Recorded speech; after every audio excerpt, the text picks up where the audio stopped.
நாடோடி மன்ன நீ பார்த்து வந்த நம்மூரு தேட்டரில் அத நான் இன்னும் மறக்கவில்லை.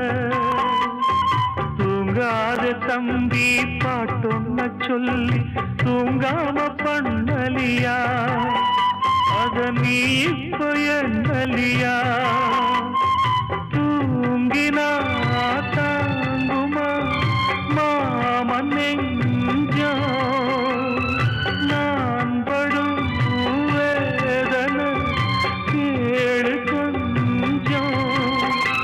என் ஜீவன் நீதான், உன் தேவன் நான் தான். எடுத்து வச்ச பாலும் பிரிச்சு வச்ச பாயும் வீணாக